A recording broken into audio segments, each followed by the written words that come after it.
마데카솔은 치료 연고인데 이걸 미용에 활용할 수 없을까? 네, 효과가 있습니다. 하지만 이제 항생제나 스테로이드 성분이 들어있는 이 제품을 바르시면 큰일 납니다. 약국이나 편의점 가셔서 이걸 사시고 바세린 사셔서 주무시면 당장 긴급하게 쓸 수 있는 굉장히 유효한 툴이 될 수 있습니다.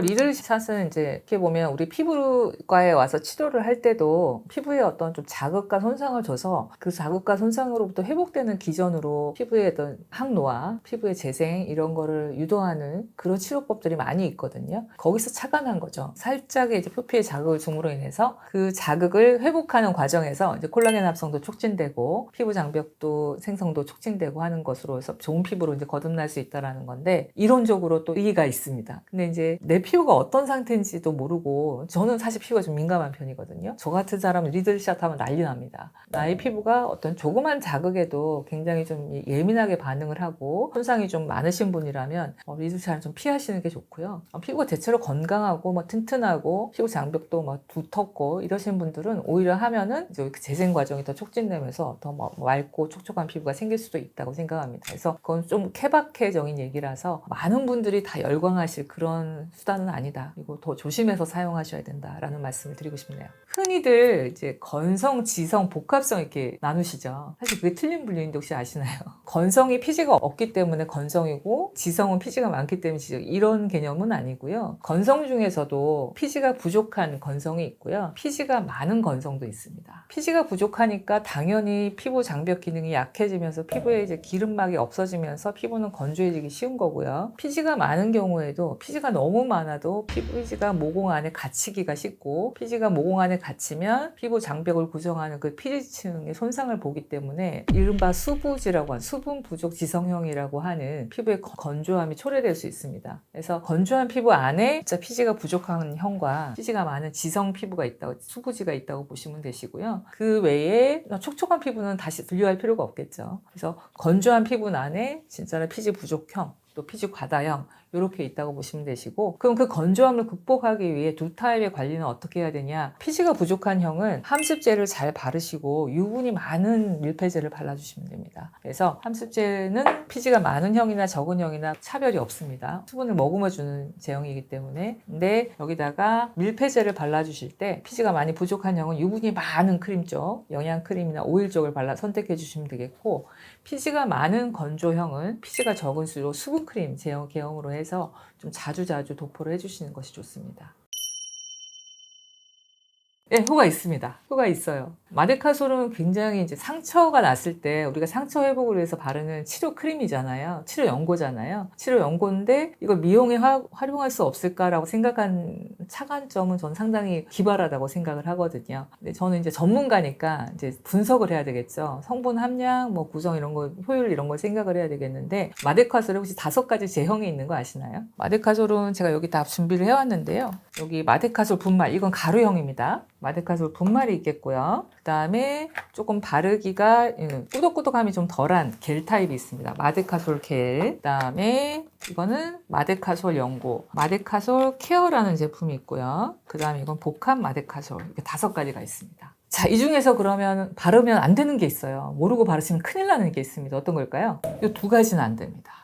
이거는 이제 상처 치료용으로 나온 연고이기 때문에 마데카솔 케어에는 항생제, 네오마이신이라는 항생제 성분이 포함이 되어 있고요. 그리고 복합 마데카솔 연고에는 네오마이신이라는 항생제 성분 이외에도 하이드록시코티손이라는 스테로이드 성분이 들어 있습니다. 그러면 미용 목적으로 바른다는 얘기는 뭐 매일 바르거나 자주 바른다는 얘기인데 항생제나 항생제와 스테로이드 성분이 들어있는 이 제품을 바르시면 큰일 납니다. 그래서 이거는 뭐 피부 노화를 방지하는 제품에서는 이제 일단 논외로 두시는 게 좋겠고요. 그럼 우리가 선택할 수 있는 옵션은 3가지가 됩니다. 마데카솔 분말, 겔, 그 다음에 연고가 되겠고요. 이 중에서 유일하게 의약품이 아닌 게 있습니다. 5가지 중에서 그 분말과 겔과 복합, 그 다음에 케어는 약국에서 사실 수 있는 의약품이 되겠고요. 이 마데카솔 연고는 편의점에서 사실 수 있는 의약 외품이 되겠습니다. 의약 외품이라는 얘기는 효과가 다소 좀 떨어질 수 있다는 얘기인데 함량 때문입니다. 제가 좀 이따 설명을 해드릴 거고요. 자, 요거는 미용 목적으로 쓸 수 있죠. 자, 마데카솔 성분이 성분이 재생에 도움이 되고 노화를 방지한다는 것은 바로 그 안에 재생 성분이 들어있기 때문인데요. 센텔라 아시아티카라는 성분입니다. 자, 센텔라 아시아티카는 병풀 추출물이라고 하고요. 거기서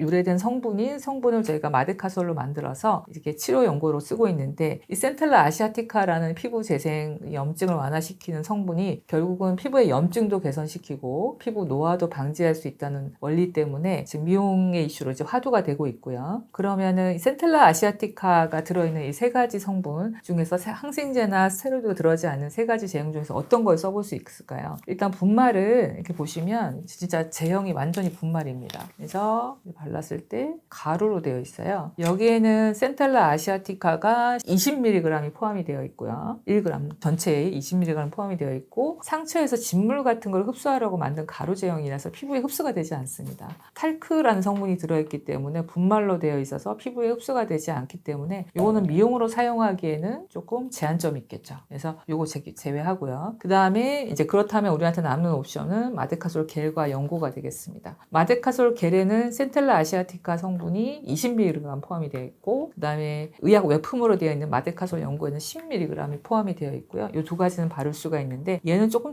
더 꾸덕하기 때문에 얘만 발랐을 때는 굉장히 그 발림성이 좋지는 않고요. 겔은 요거보다는 조금 유분이 적게 들어있어서 흡수가 잘 되는 편입니다.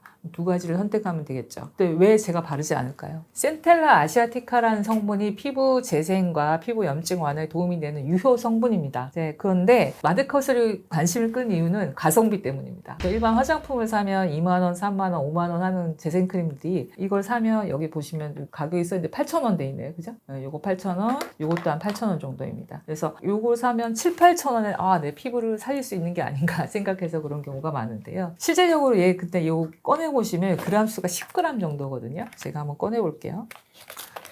마데카솔 겔은 10g, 연고는 편의점에서 파는 연고는 8g입니다. 이렇게 되어 있습니다. 자, 요거 피부에 며칠 바를 수 있을까요? 일주일 바르기 어려울 것 같죠. 용량이 굉장히 적습니다. 그래서 우리가 나온 방법이 유튜브에서 많이 나오듯이 이거를 수분크림이나 바세린 같은 데 섞어서 발라라. 이렇게 하면 주름이 펴진다. 심지어 그렇게 보도를 하고 있는데, 자, 이게 연고 치료제이기 때문에 소량의 연고 형태로 나와 있다는 거를 우리가 착안을 해야 되고요. 여기에 들어있는 유효 물질인 센텔라 아시아티카 용량을 저희가 생각을 해야 됩니다. 우리가 보통 이거보다 이제 마데카솔 성분으로서 조금 크림으로 나온 게 이제 마데카 크림이 또 있거든요. 그건 50g짜리 제형입니다. 50g의 제형이고, 보통 우리가 시카 크림이라고 나오는 것도 보통 40g 정도, 50g 정도 용량인데요. 센텔라 아시아티카, 우리 유효 성분의 함량 으로 한번 비교를 해보는데, 그걸 40g, 50g짜리를 만약에 10g으로 저희가 단위를 쳤을 때는 얘는 20mg, 센텔라 아시아티카 20mg, 얘는 10mg, 동국제약의 마데카 크림은 보통 100mg이 됩니다. 10g에. 그리고 일반 시카 크림은 회사마다 다 상이하지만 보통은 100mg에서 200mg 정도로 추정되고 있습니다. 그럼 똑같이 10g을 발랐을 때 센텔라 아시아티카의 성분이 얘네 둘 연고는 너무 적은 거죠. 그죠? 10분의 1밖에 되지 않습니다. 그런데 이걸 더더군다나 수분크림이나 바세린에 희석해서 바르잖아요. 그럼 그 유효 성분의 전달은 굉장히 극소량이라고 볼 수 있습니다. 그래서 성분 자체는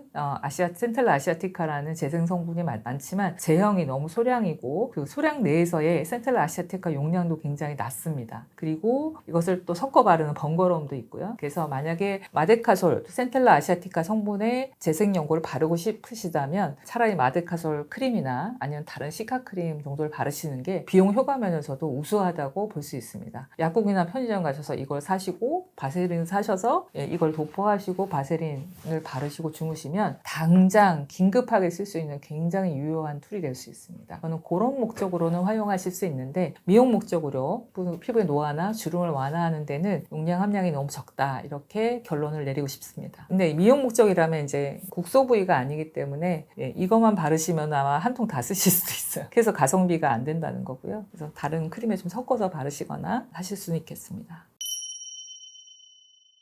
모공 관련해서는 사실 모공이 커지는 원리를 아시나요? 모공은 이제 이렇게, 모공은 이게 이제 모발입니다. 이게 털세포죠. 피부의 털이 이렇게 나오는 구멍을 저희가 모공이라고 하는 거죠. 모세포에는 이렇게 피지샘들이 이렇게 달려 있습니다. 왜냐하면 만들어진 피지가 피부 밖으로 나가서 이제 피부 장벽을 구성하는 피지막을 형성을 해야 된다고 제가 말씀드렸죠. 피지는 모공을 통해서 배출될 수 있는 유일한 물질이고 또 모공은 피지를 배출할 수 있는 유일한 통로가 되는 것입니다. 자, 근데 피지가 너무 많거나 본인이 화장을 너무 계속 매일매일 이런 피부 화장을 해서 모공을 계속 막게 되면 이 피지는 밖으로 못 나가고 이게 갇히게 됩니다. 그렇게 되면 이 압력이 증가되면서 모공이 자꾸 커질 수밖에 없겠죠. 모공이 커지는 원리는 피지 배출에 문제가 있을 수 있다라는 거고요. 30, 40대, 50대를 겪으면서 노화 때 이제 모공이 커지는 원리는 이런 구멍이 있고 피지가 배출되는 길이 있는데 이걸 떠받치는 주변에 이런 조직들, 우리가 ECM이라고 하는 세포의 기질,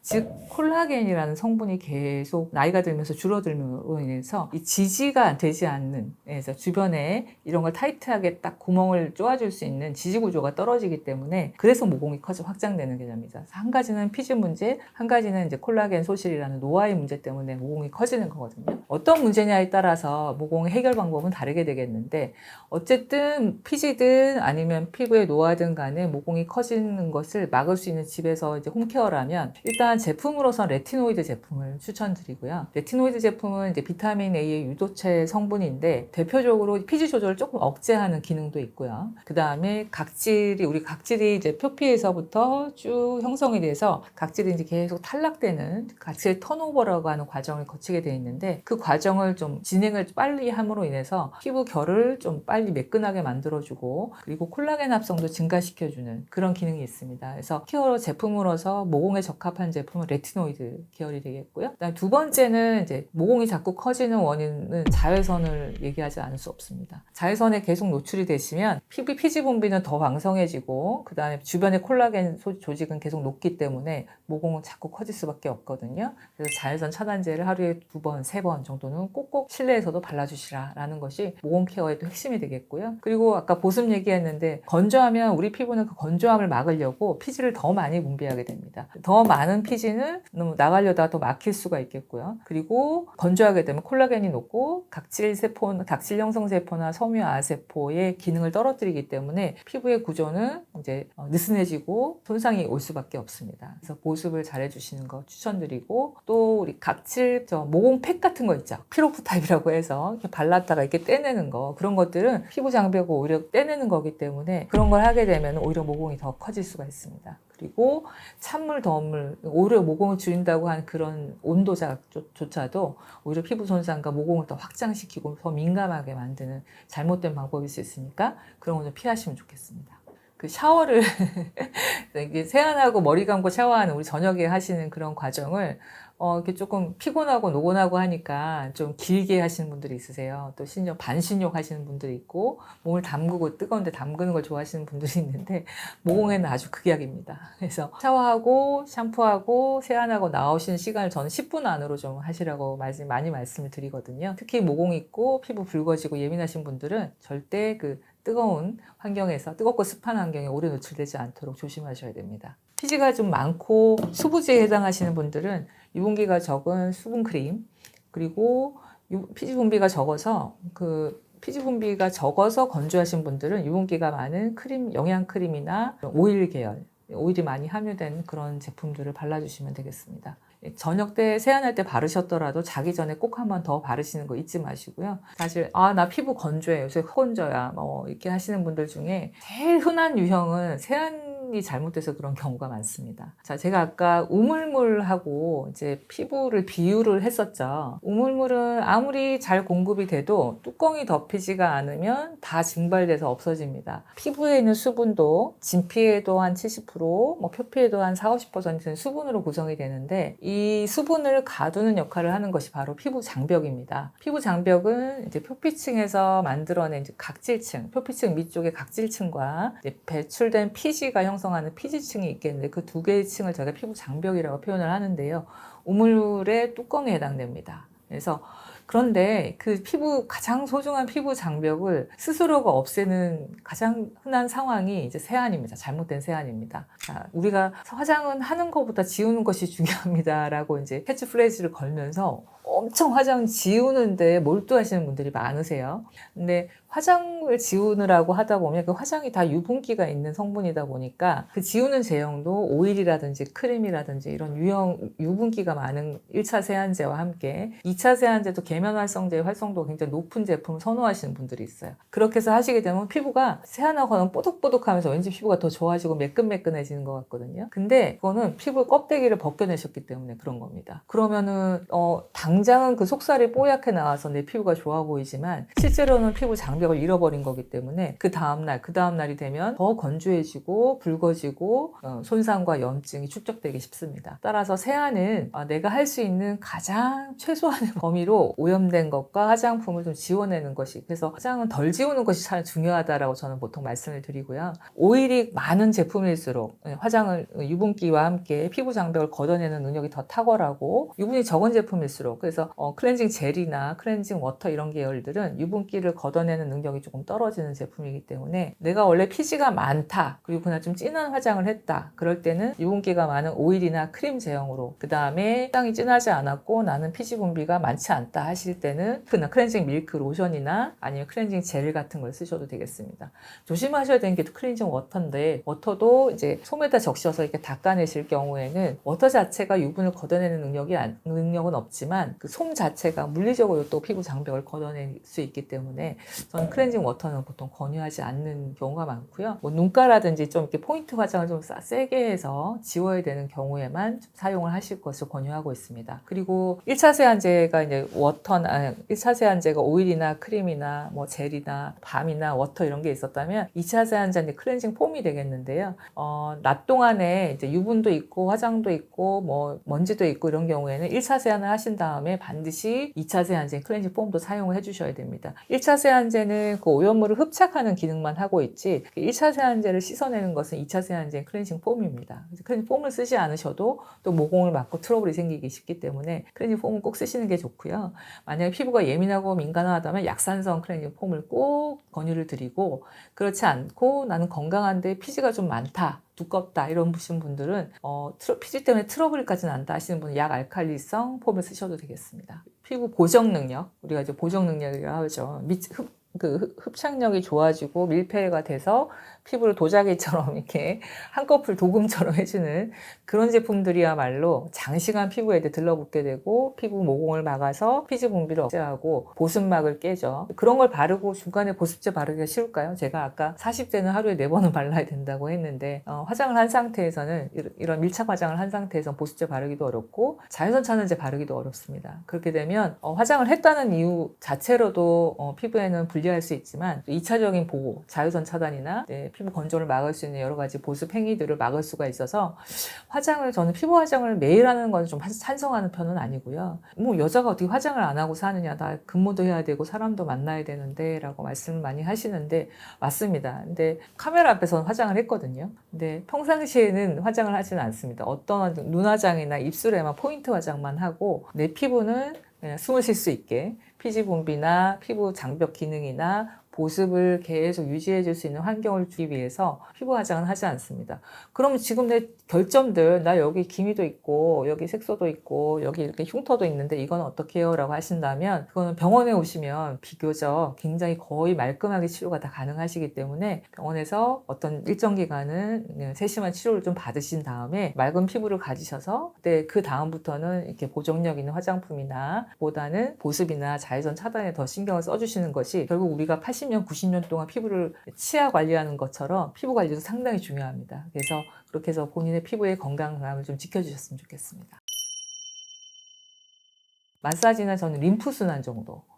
우리 얼굴 주변, 목 주변에는 림프선이 많이 존재하거든요. 림프선은 우리 피부에서 생긴 여러 가지 노폐물들 이런 것들을 좀 림파선을 통해서 이제 제거해주는 역할을 하는데, 보통 우리 긴장 상태, 스트레치가 안 되고 경직된 상태에서 림프순환 자체가 굉장히 떨어지기가 쉽습니다. 이렇게 관자놀이 있는 이 부분이 있죠? 요 부분, 그리고 요 피부와 이제 두피가 맞닿는 경계 부분, 그 다음에 림프선이 많이 존재하는 게 귀 아래, 그 다음에 목, 턱 밑, 그 다음에 이쪽 보시면 홍쇄유돌근이라고 여기 이렇게 고개를 돌렸을 때 튀어나온 근육이 있습니다. 림프선이 요 선을 따라 지나가기 때문에 저는 요 선을 따라서 이렇게 가볍게 눌러주는 정도. 요거는 림프순환에 도움이 돼서 얼굴 피부의 기능을 유지하는 데 도움이 된다고 말씀을 드리면서 저도 흔히 조금 쉬는 시간만 되면 이런 데를 한 번씩 꼭꼭꼭 눌러주면서 림프순환을 도와주는 편입니다. 일단 저는 괄사는 절대 얼굴 자체를 직접 자극하시는 거는 절대 이제 금하시도록 항상 부탁을 드리고요. 그런 압력으로 피부를 눌렀을 때 뭐 근육은 자극될 수 있으나 우리 표피와 진피 같은 아주 가녀리고 연약한 층은 다 망가집니다. 그래서 기미를 악화시키는 아주 대표적인 원인이기도 하고요. 그 다음에 피부 염증을 악화시키는 원인이기도 하고 피부 장벽이 벗겨지면 또 건조를 유발하게 됩니다.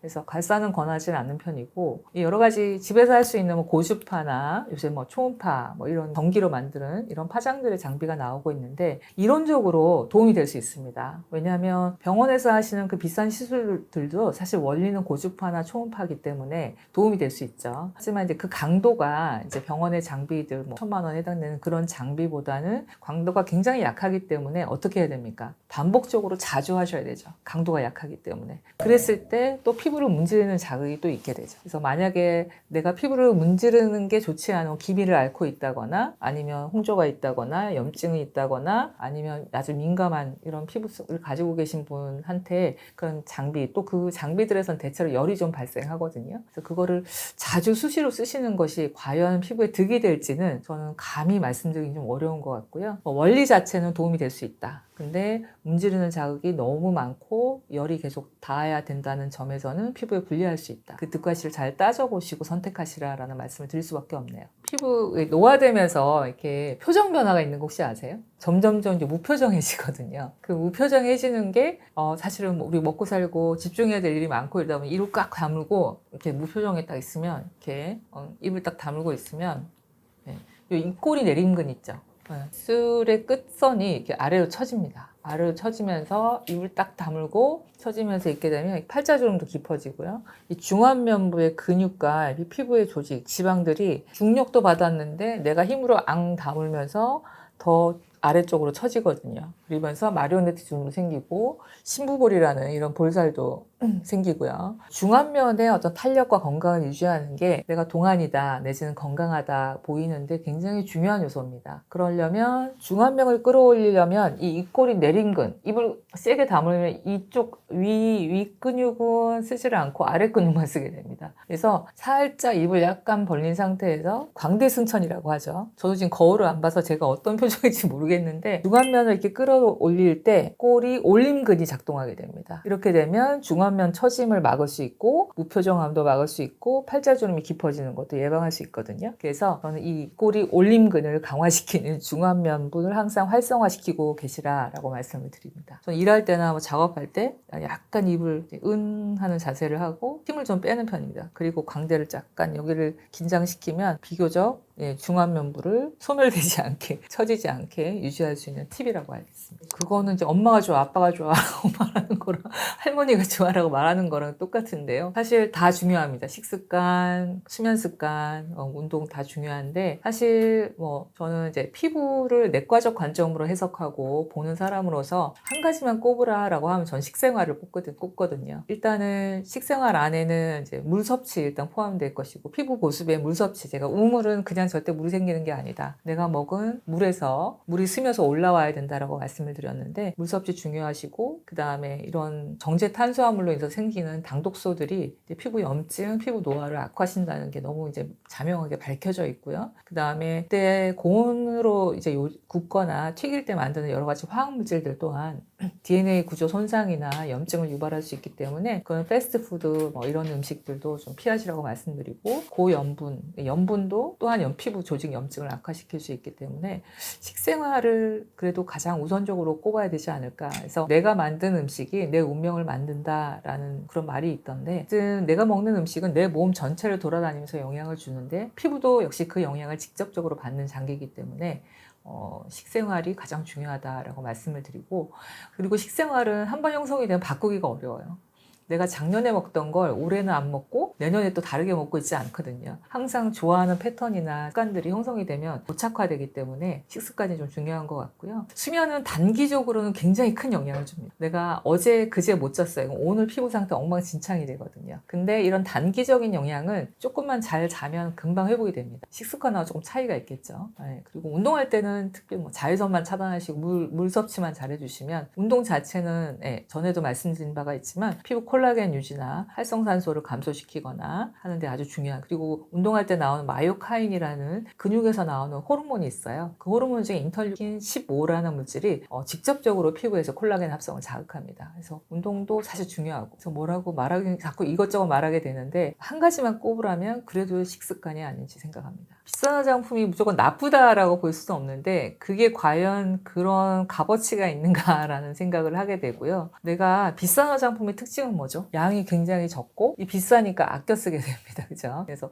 제가 아까 보습제 같은 건 수시로 좀 발라주시라고 했는데 비싼 걸 사가지고 손을 덜덜 떨면서 계속 바르실 수는 없잖아요. 그냥 안전하고 그냥 무난한 제품에 나한테 부담이 되지 않고 트러블을 만들지 않는 제품을 골라서 저는 그걸 자주 발라줘서 여러 번 바르는 거, 그래서 소모 속도가 좀 빠른 것이, 회전율이 빠른 것이 훨씬 피부에는 유익하다라는 말씀을 드리고 싶고요. 아이크림, 넥크림 이렇게 따로 바르시는 분들 있어요. 그래서 아이크림 요거 한 15g 요거에 또 몇십만 원씩 하잖아요. 그렇게 하지 마시고 그냥 이런 밀폐제, 함습제 계열을 눈가에다가, 눈이 조금 더 피지선이 없고 표정이 많이 생기는 부위이기 때문에 주름이 잘 생기거든요. 이런 부위에는 이런 그냥 흔히 바르는 어떤 보습제 계열을 조금 더 자주 발라주시라. 1시간, 2시간 이렇게 자주 발라주시는 것이 비싼 아이크림을 아침 저녁 딱 2번 바르는 것보다 훨씬 유익할 수 있다라고 말씀을 드립니다. 선글라스 꼭 착용하시고